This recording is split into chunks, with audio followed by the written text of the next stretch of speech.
Why did no one notice her silence that morning? She sat at the far end of the briefing table, hands clasped, face unreadable. The others laughed, cracked jokes, adjusted their gear, but Maria didn't join in. She rarely did. Some thought she was cold. Some thought she was too intense. But those who'd seen her in the field knew her quiet wasn't distance. It was focus. Still, she felt the weight of it, being overlooked. She wasn't the loudest in the room, not the one throwing back coffee or slapping shoulders. She listened, studied. And maybe that was why she caught it first, the hesitation in the lieutenant's voice as he laid out the patrol route. A routine sweep. That word again. Routine. But Maria had been in enough villages, walked down enough cracked streets, to know routine didn't exist here. Routine was just another word for the calm before something went wrong. Her eyes flicked to the map. A cluster of mud brick houses, narrow alleys, one central square. She circled the area with her thumb. Everywhere. Limited cover, too many blind corners. She wanted to raise it to tell them this place had the smell of a trap. But before she could speak, the meeting broke. Boots scraped back. Rifles slung. Another day, another walk.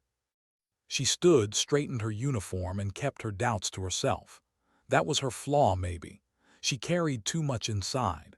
But what she didn't say then would echo later in gunfire and smoke. The convoy rattled into the village at midday. Blue sky overhead, bright sun turning the dust into glare. The silence was wrong, always wrong. No children running between houses, no women hanging laundry, no dogs chasing the tires, just stillness. Her stomach tightened. "Where is everyone?" someone muttered. No one answered. Maria shifted her rifle, eyes scanning rooftops, windows, every shadow that lingered too long. Her heartbeat slowed into its practiced rhythm, that steady calm she always carried into danger. To her comrades, she was a steady hand. To herself, she was a storm locked behind a wall. They moved down the main street, boots crunching on gravel, the air heavy with heat.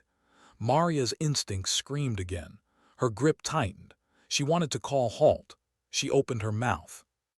The first shot cracked before the word left her lips. It ripped through the air, slammed into the chest of the point man. He dropped instantly, a sound halfway between a grunt and silence. Then the storm hit. Bullets erupted from every direction, windows, rooftops, alleys. The quiet street exploded into chaos.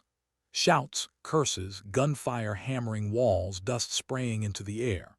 Her team scattered for cover, slamming against doorways, diving behind broken stone. Maria's body moved before her mind caught up. She dragged the downed soldier behind a crumbling wall, her hands pressing against the hot bloom of blood spreading across his vest. He gasped, wide-eyed, but she had no medic to call, because the medic was already down, sprawled in the open. Her throat tightened. One by one she saw her men hit. Not killed, not all of them, but down, bleeding, crawling, pinned. The world narrowed into gunfire and screams, and the thought slammed into her like a strike. I'm the only one still on my feet. And then the pain came. A shot slammed into her shoulder, spinning her sideways. White-hot fire spread down her arm.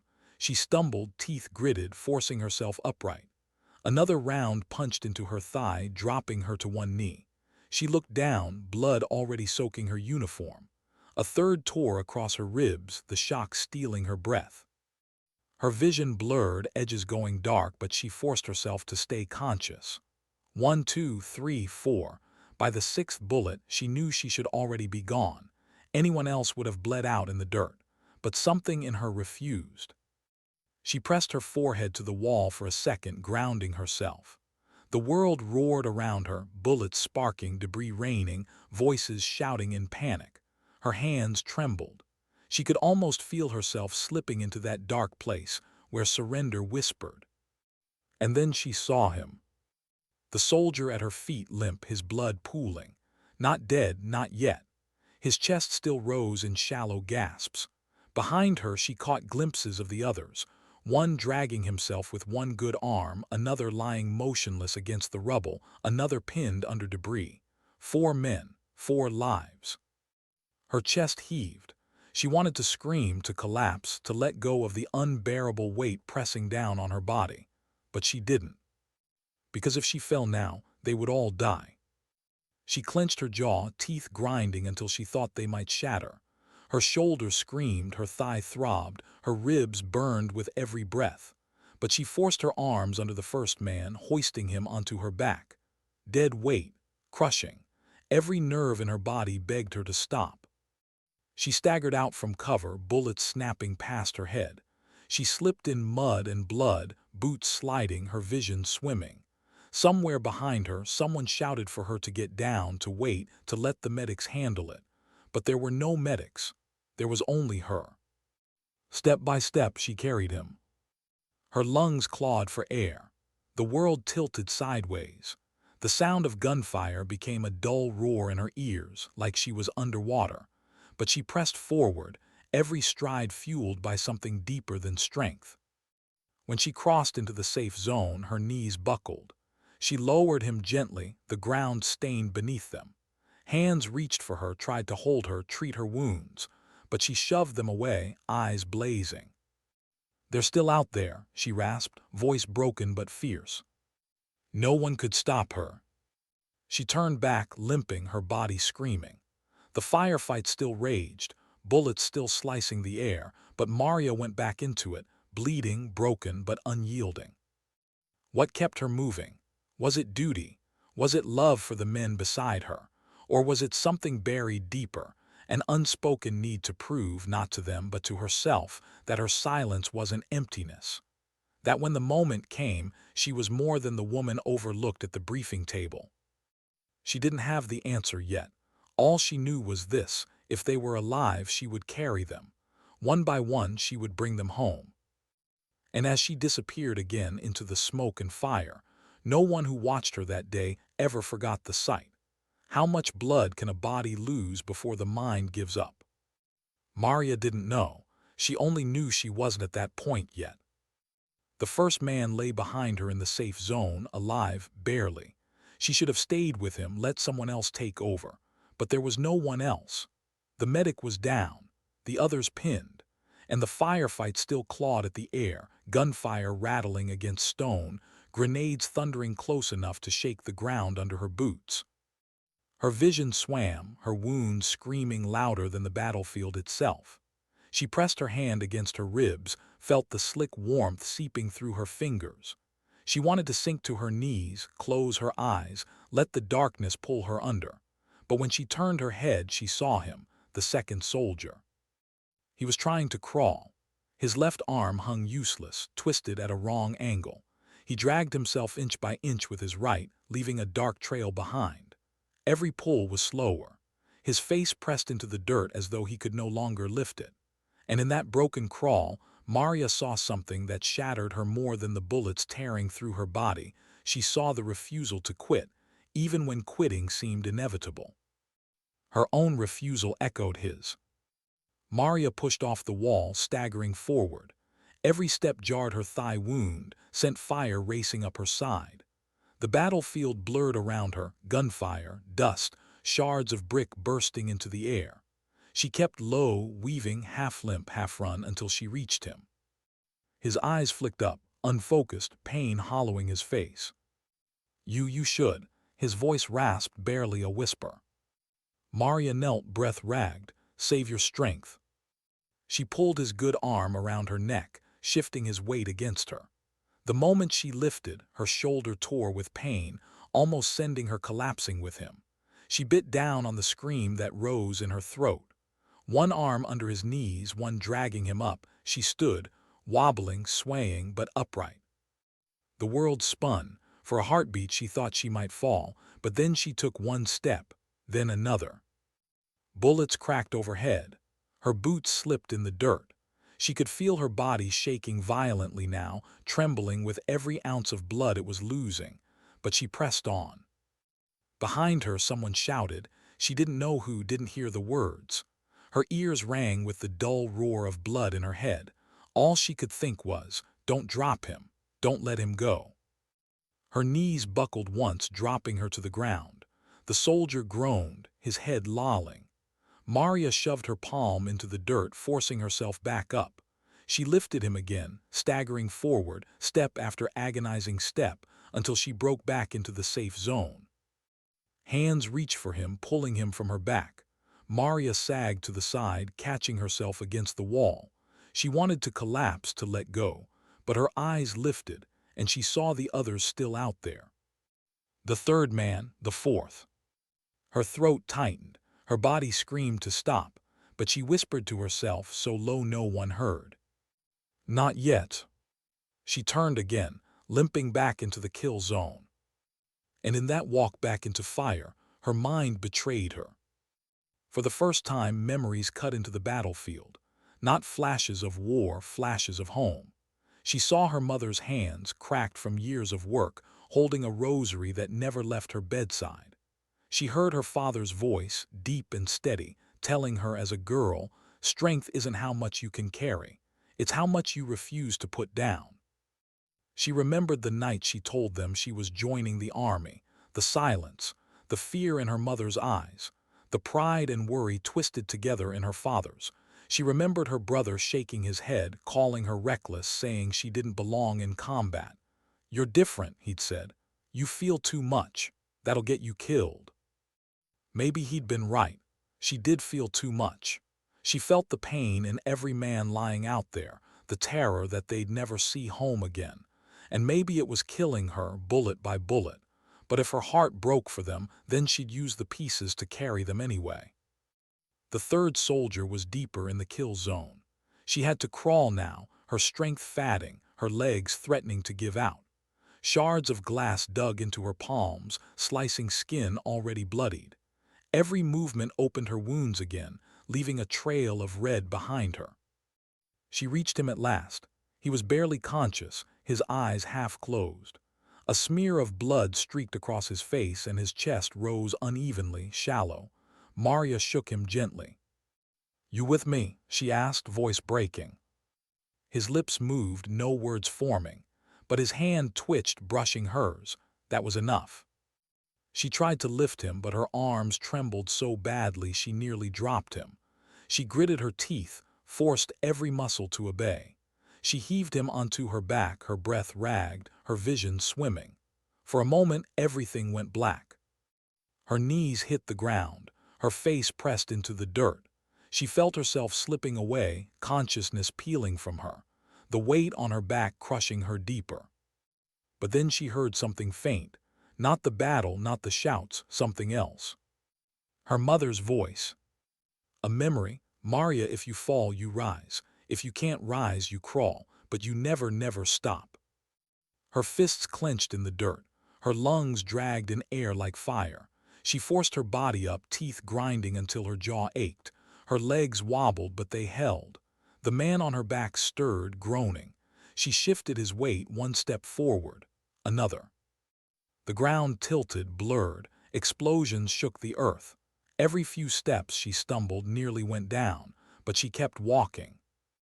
By the time she reached the safe zone, she was barely breathing. She lowered him down gently, her vision so dark around the edges that the faces swarming her seemed like shadows. Someone grabbed her arm, tried to pull her back, shouting over the gunfire, "You can't go again. You won't make it." But Maria pushed him off. Her lips cracked into something like a smile, bitter, broken, but fierce. "One more." And with her body trembling, her blood soaking the ground with every step, she turned back toward the battlefield. The fourth man was waiting, and he was the hardest of them all. How much weight can one soul carry before it finally shatters? Maria didn't know. She only knew she was walking toward that breaking point with every step. Her body was ruined. 6 bullets had torn her open. Her muscles shook with exhaustion, her lungs clawed for air. She could barely feel her left arm anymore, and her thigh wound burned with every stagger forward. The safe zone was behind her. The battlefield stretched ahead like a nightmare that refused to end. But she didn't stop, because the fourth man was still out there. She moved down the ruined street, weaving through the haze of smoke, the acrid sting of gunpowder thick in the air. Every corner might hide another shot. Every window could open fire again. But Maria's eyes searched only for him. And then she saw him. He was half buried under rubble, the collapsed edge of a wall pinning him from the waist down. His helmet lay cracked beside him, his face streaked with dirt and blood. He was unconscious, chest rising faintly. The debris around him shifted with each shallow breath. Maria froze, a sharp ache cutting through her chest, not from her wounds but from the sight. Saving the others had been agony. This was worse. He wasn't just wounded, he was trapped. Her hands trembled as she dropped to her knees beside him. She brushed debris from his face, whispered low, "I've got you, stay with me." He didn't stir. She gripped the first chunk of concrete, heaving it aside. Pain lanced through her shoulder, sending her vision white. She bit back a scream, teeth cutting into her lip until she tasted blood. Stone by stone, she clawed at the wreckage, nails ripping, skin tearing. Each piece felt heavier than the last. Her hands left smears of blood across the rubble, not just his, but hers.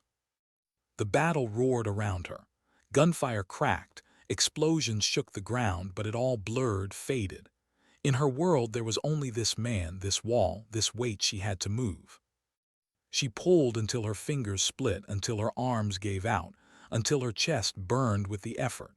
She fell forward once, forehead pressed against the debris, her body begging her to stop.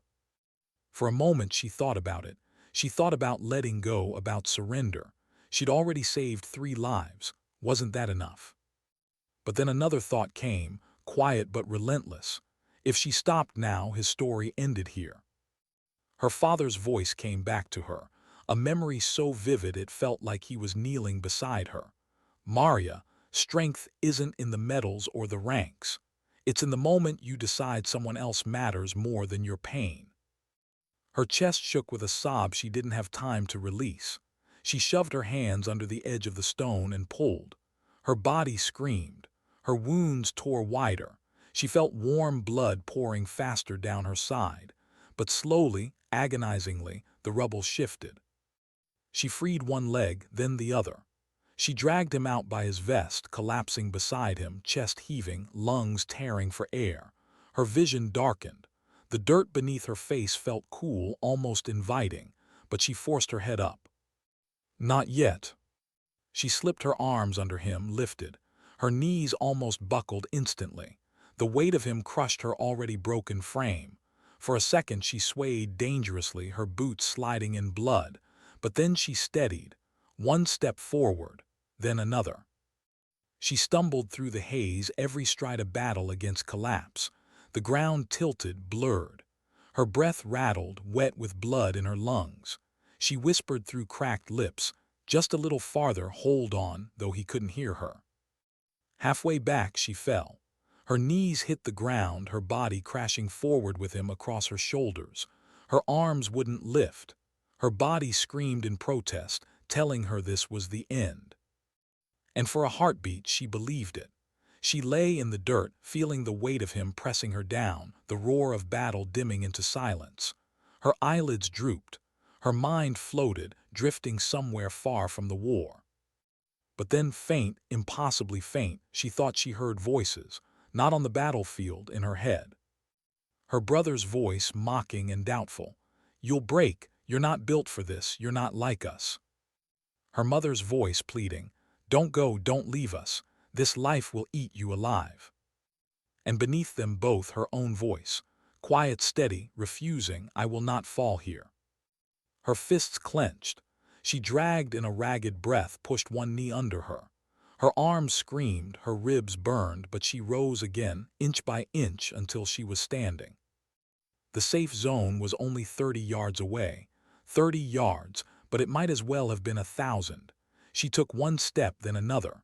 Her boots slipped, her legs shook, but she pressed on. Soldiers watching from behind cover couldn't believe it. Some shouted for her to stop. Some cried out encouragement, but none dared move into the open. They could only watch as Maria, bleeding out, carrying the weight of another man, walked through hell. When she finally crossed the line into safety, the last of her strength left her. She lowered him gently, her knees collapsing, her body folding into the dirt. She fell beside him, chest heaving, her vision fading to black. The last thing she whispered, lips barely moving, was, "Don't let them die." Then the darkness took her. Medics swarmed, hands pressed to her wounds, voices shouting for stretchers, for plasma, for anything. Her body was lifted, carried, rushed to the field hospital. On the table she flatlined once, twice. Each time they brought her back. Hours of surgery, liters of blood, a battle fought in silence while she hovered on the edge. When she woke days later, bandaged, pale, barely able to move, she didn't ask about herself. She didn't ask about her wounds, her chances, her pain. The only words she managed, cracked and weak, were, "Did they make it?" The medic looked down at her, eyes soft. "All four, they're alive because of you." Her head fell back against the pillow, her eyes closed, and in the middle of the unbearable pain she smiled. It wasn't pride, it wasn't relief for herself. It was something quieter, a truth she had always carried but never spoken, that strength wasn't about being remembered. It was about refusing to let go when someone else still needed you. And in that fragile smile, Maria understood. Her silence had always been her power. Why did she wake up at all? That was Maria's first thought when the haze of morphine lifted and the hospital ceiling came into focus. White light burned her eyes, antiseptic stung her nose, and pain stitched its way through every inch of her body. She should have been dead. 6 bullets said so, blood loss said so, the flatline on the monitor said so. And yet here she was, breathing shallow, alive against all odds. Alive, but for what? Her chest felt heavy, wrapped tight in bandages. Her shoulder was strapped, her thigh thick with dressings, her ribs taped. Tubes trailed from her arms, machines hummed around her. For days she drifted in and out of sleep, her mind wandering through blurred dreams of gunfire and rubble, her body pinned to the bed like she was still under that collapsed wall. Every time she woke, her first words were the same. Did they make it? And every time the answer came, yes, all four, alive because of her. At first, that was enough. She would close her eyes, let the relief wash through her, and fall back into restless sleep. But as the days stretched into weeks, another thought began to creep in. If she had been slower, if her body had given out, if she had collapsed before crossing the line, would they be here? Or would their lives have ended in the dirt because she hadn't been strong enough? The question twisted inside her, a darker shadow behind the relief. She'd done the impossible, but she had almost failed, and that almost haunted her. Visitors came, commanders, reporters, other soldiers.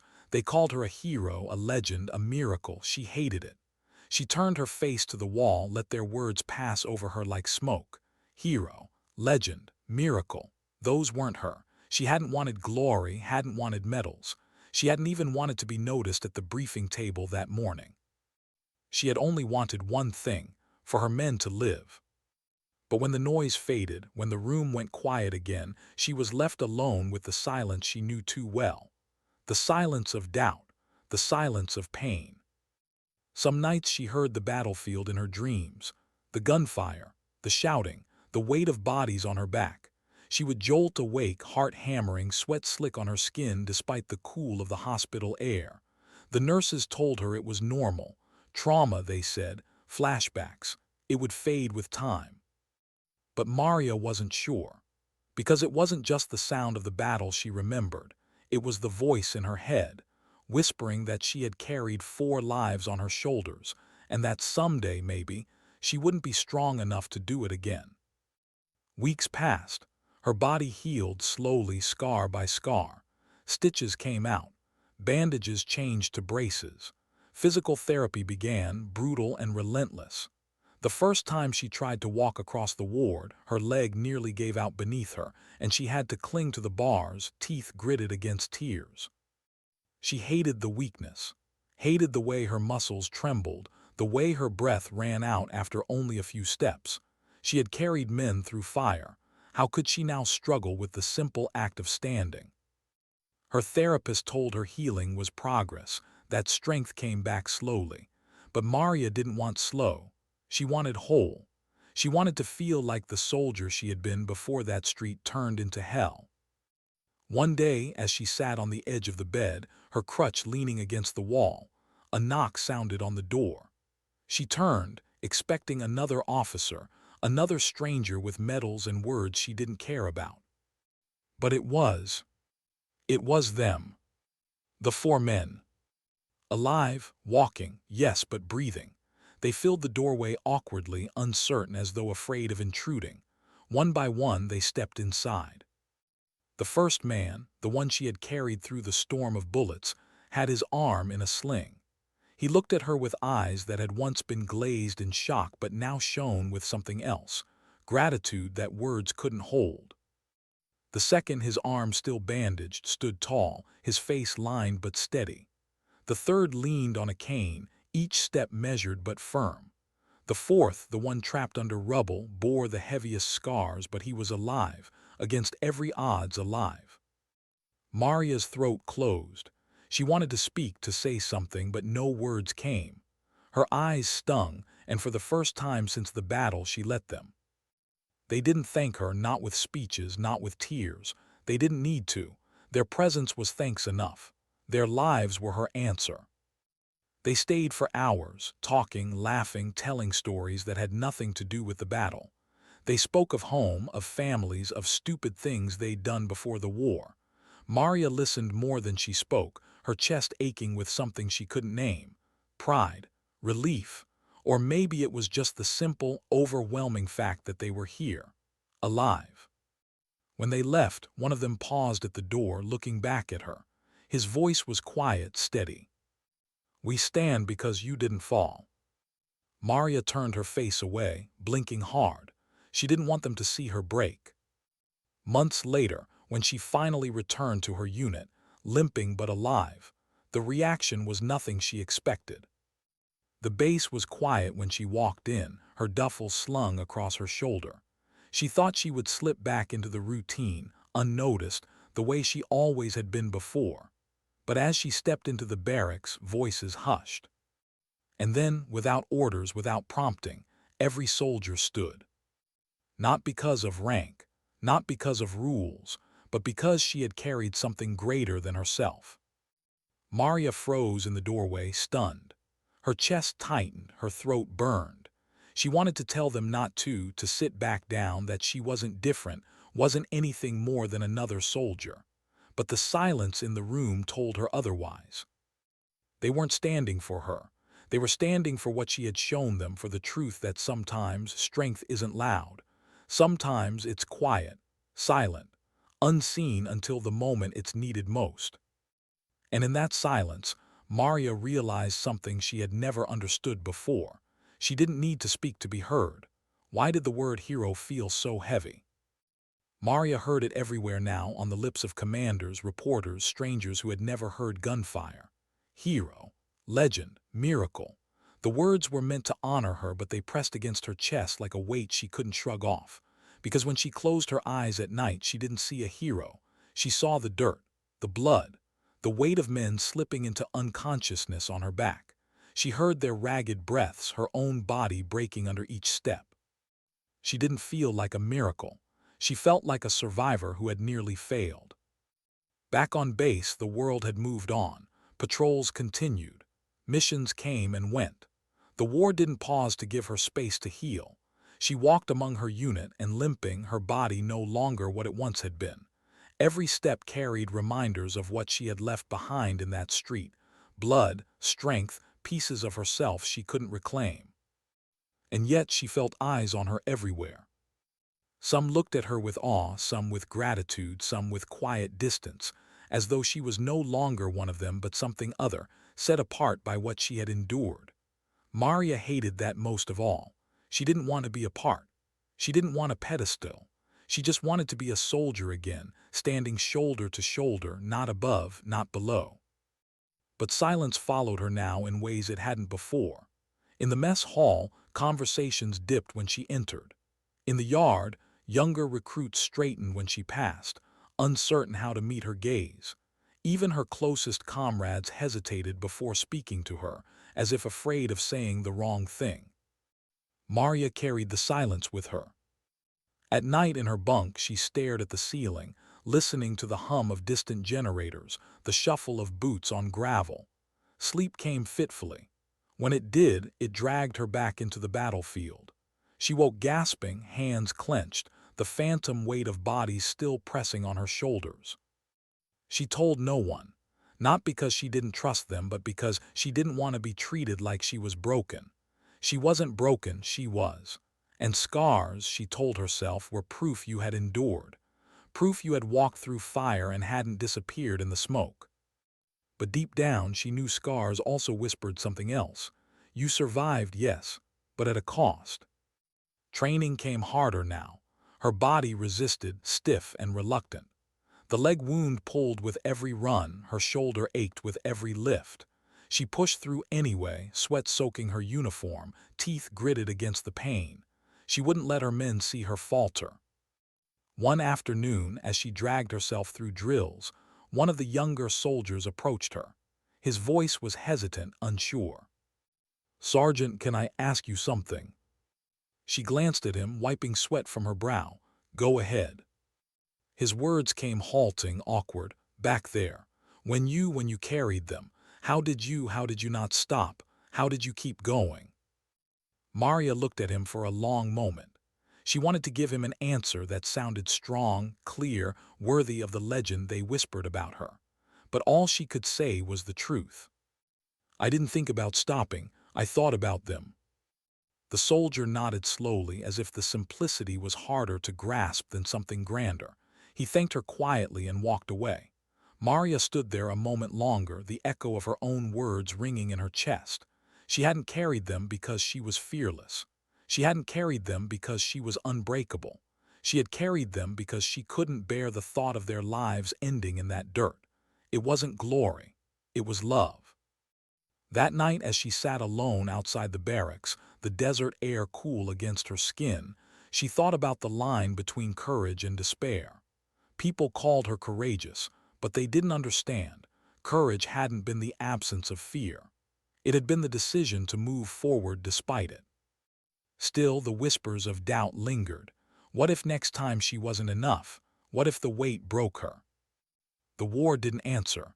It only gave her more silence. Months passed. Maria rebuilt herself slowly.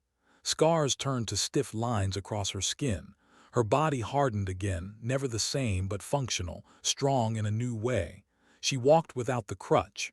She fired with steady aim. She moved with the quiet confidence she'd always carried. And yet the word followed her still. Hero, hero, hero. One evening her commander called her in. She expected orders, another mission, maybe even a reprimand. But instead, he slid a folder across the desk.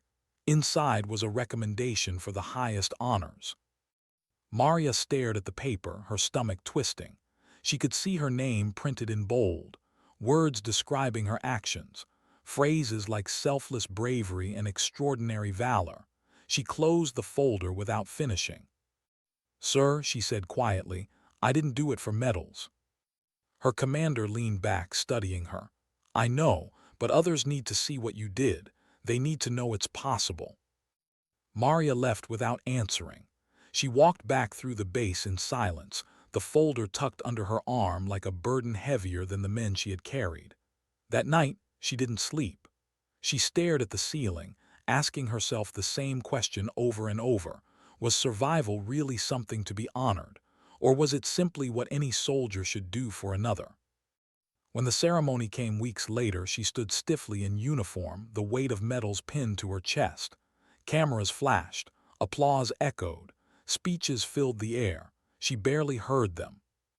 Her eyes drifted to the side to the four men she had carried. They weren't in uniform now. They wore suits, their families beside them, children clinging to their hands, alive, smiling, breathing. And in that sight, Maria finally understood something the medals could never teach her. The word hero would never sit right with her. It was too big, too heavy, too far from how she felt inside. But seeing those men with their children, seeing lives that would go on because she had refused to stop. That was enough. Maybe hero wasn't about how you felt. Maybe it was about what others saw when they looked at you. Maybe it wasn't about claiming the word for yourself, but carrying its weight quietly, knowing someone else could stand because you had not fallen.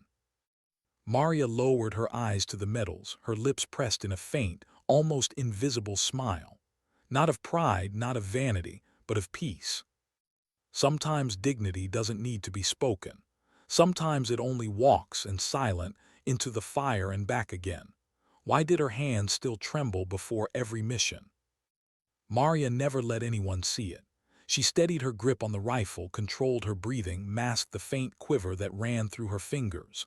To the others she looked unshakable, calm. The woman who had carried 4 men through fire. But inside she still felt the echoes, the gunfire in her dreams, the crushing weight on her back, the sharp memory of how close she had come to collapsing forever. Returning to duty wasn't like flipping a switch. It was walking back into the very flames that had her. The smell of dust, the hum of armored engines, the silence of villages that seemed too still, it all came back like ghosts waiting to grab her by the throat. The first patrol after her recovery was the hardest. Her squad moved through a narrow street, and when a dog barked sharply from a rooftop, her heart lurched into her throat. She spun, rifle raised, breath catching, but nothing came. No gunfire, no ambush, just silence. The younger soldiers glanced at her, unsure. Maria forced her rifle down, jaw tight. She couldn't let them see how her body betrayed her. She had a reputation now, unyielding, fearless. To show fear would unravel the myth. But myths were heavy things to carry. At night she still woke gasping, the phantom pressure of bodies crushing her shoulders. In the morning she pushed through drills, muscles aching with each repetition. Pain was constant now, but she wore it like armor. She would not let weakness define her. And yet something had changed. The silence that once made her invisible had become something else. Now when she entered a room, soldiers straightened. When she walked into the mess hall, conversations shifted, eyes flicked toward her. Not with mockery, not with doubt, with something different, respect. Maria never asked for it. She never wanted to be a symbol. But slowly, she began to realize that what she had done was no longer just hers. It belonged to everyone who carried scars, to every soldier who had faced a moment where quitting seemed easier than fighting on. One night, after another long day of drills, she sat alone cleaning her weapon when a shadow fell across the table. It was the young soldier who had once asked her how she kept going. He lingered, awkward, before speaking. "Sergeant, I thought about what you said, about thinking of them, not yourself." Maria glanced up, eyebrows raised slightly. He swallowed hard, then admitted, "Last week on patrol I froze, got pinned down. I thought it was over. But then I remembered you. What you did. I thought, if she could keep moving, so can I." He didn't wait for her reply. He just nodded once and walked away. Maria sat there silent, staring at the rifle in her hands. She hadn't set out to inspire anyone. She hadn't wanted to. But now her story lived in them, a reminder of what was possible. It was a strange, uncomfortable kind of legacy. Not chosen, not asked for, but real.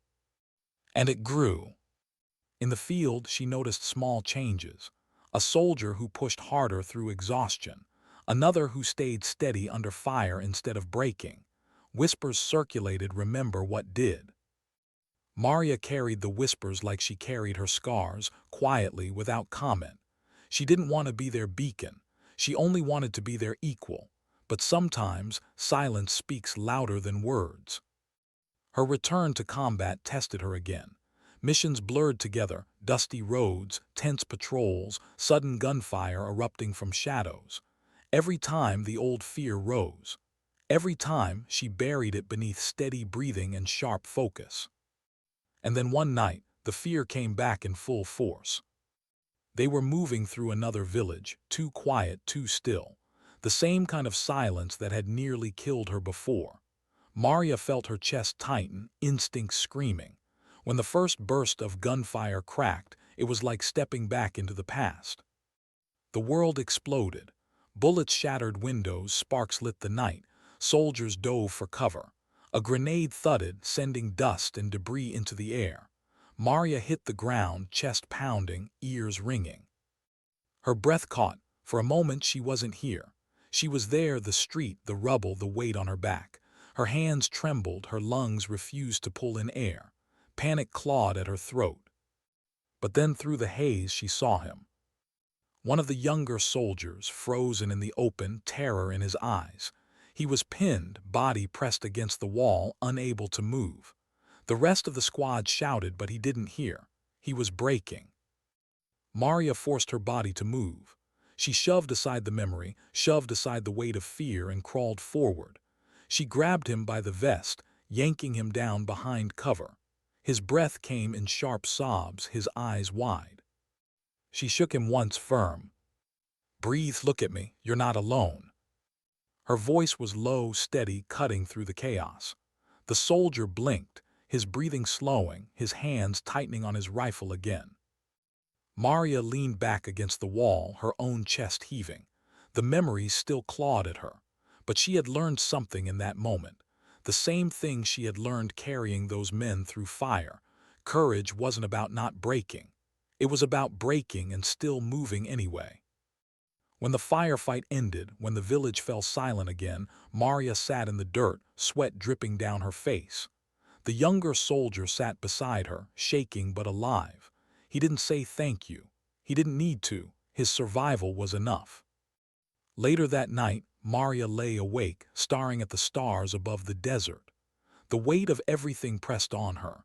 The scars, the memories, the myths she hadn't asked for. She wondered if she would ever feel whole again. But then she thought of that soldier. How he had looked at her, steadied by her presence, by her words. Maybe wholeness wasn't the point. Maybe the point was to keep carrying, even with the cracks. To prove that broken doesn't mean useless. That silence doesn't mean weak. Maria closed her eyes, the desert wind cool against her face. For the first time in a long while, she let herself feel something like peace. Not because the war was over, not because the scars had healed, but because she had begun to understand her place in it all. She wasn't just carrying men anymore. She was carrying something larger, the weight of hope, the quiet truth that even in the darkest fire, someone can still rise. How do you lead when your body no longer answers the way it once did? Maria asked herself that question every time she laced her boots now. The scars tugged when she bent. The ache in her thigh never truly faded, and her shoulders stiffened in the cold nights. She was a soldier still, but not the same soldier who had dragged 4 men through fire. Strength like that had burned itself out of her. What remained was quieter, harder to measure. And yet the war didn't care. Orders came. Patrols rolled out.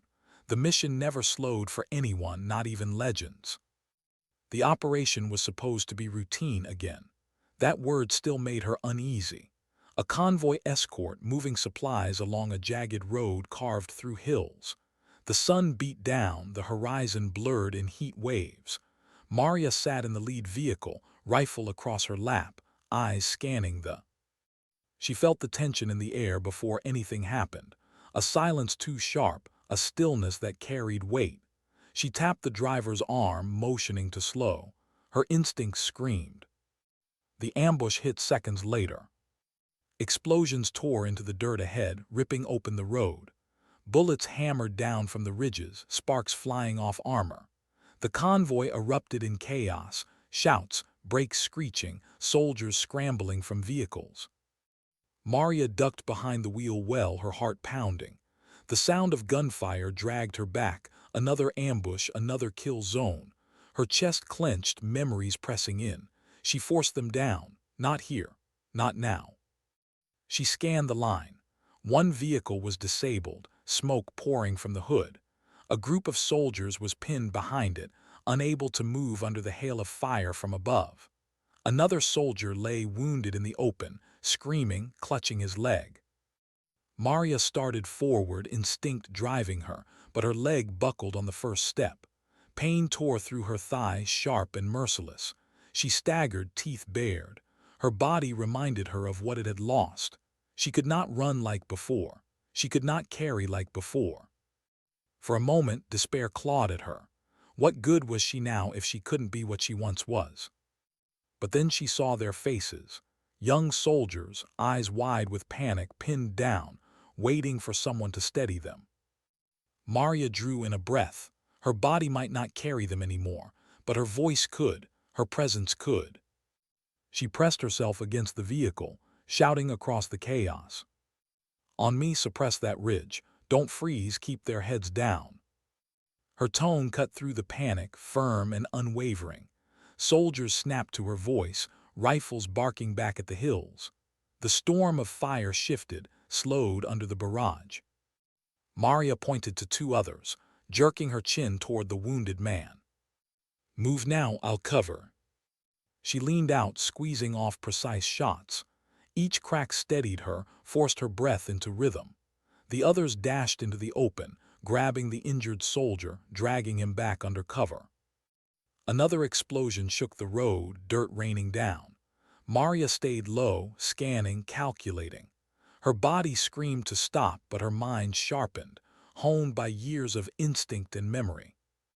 "Push left flank," she barked, pointing. "You lay fire on that ridge until I say stop." The squad moved, hesitance fatting under her command. Step by step they advanced, forcing the ambushers to break. The gunfire tapered, retreating into silence. When it was over, the road lay and smoking, the convoy battered but alive. Medics tended to the wounded, soldiers regrouped, adrenaline bleeding into exhaustion.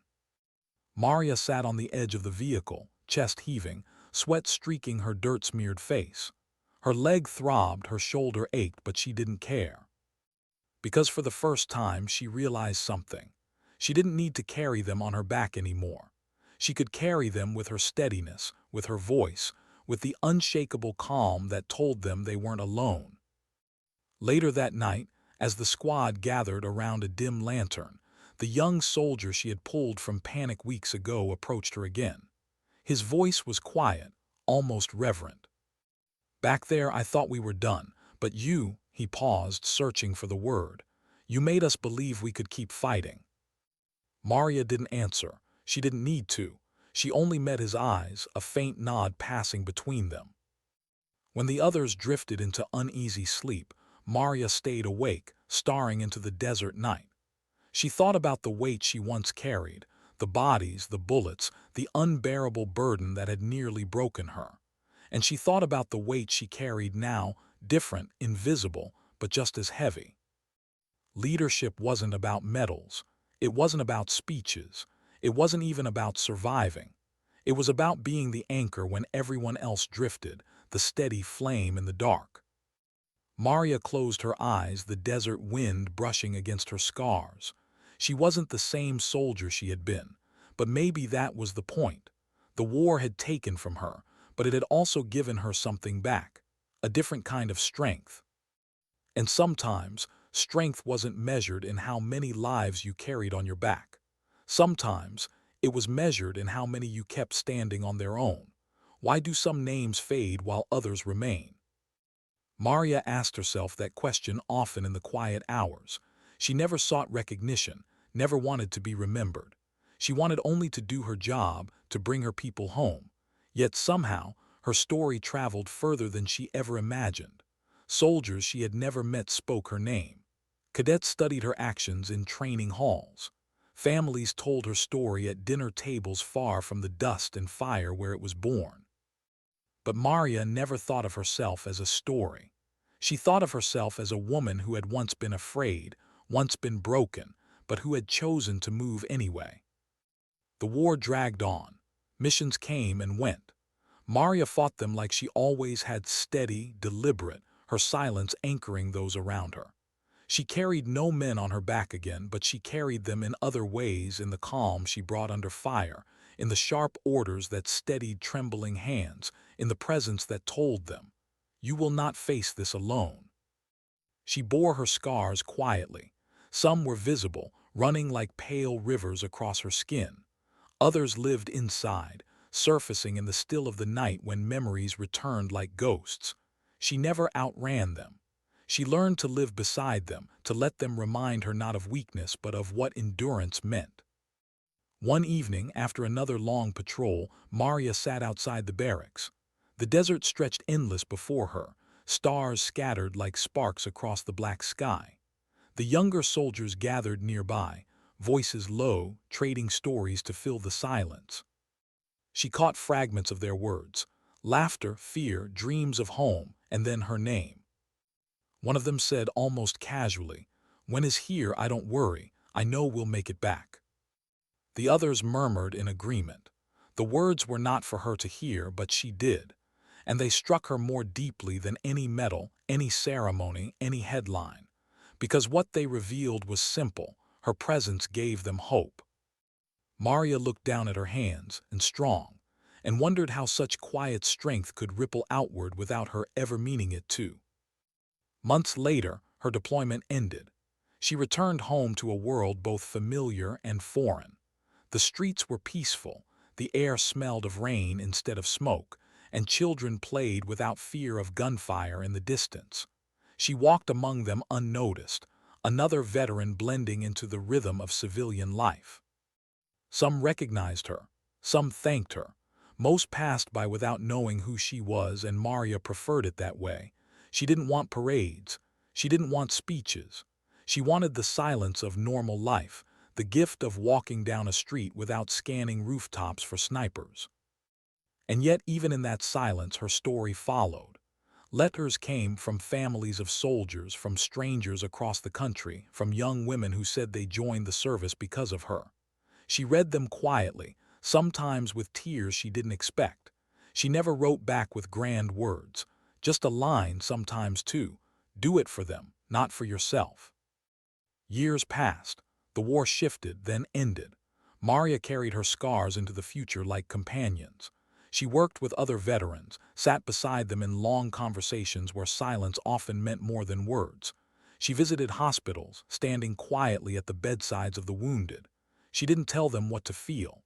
She didn't tell them how to heal.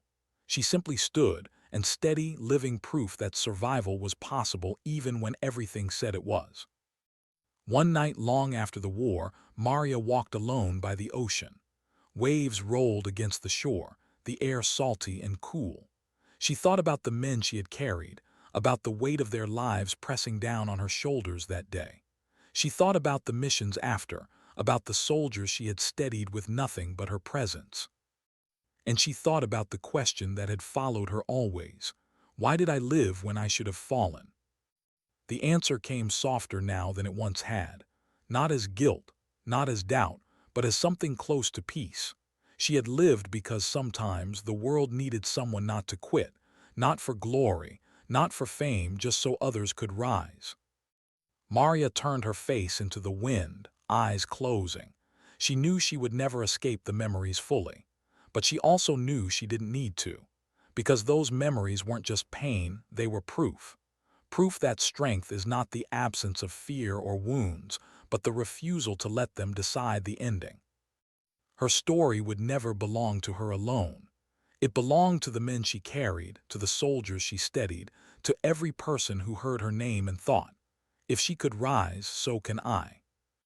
Maria never wanted to be remembered as a hero, and maybe she never would be, at least not in the way the world used the word, but in the quiet moments, in the hearts of those who lived, because she would not fall, her legacy endured. And perhaps that was the truest form of remembrance, because sometimes dignity doesn't speak. It doesn't demand medals or headlines. It simply acts.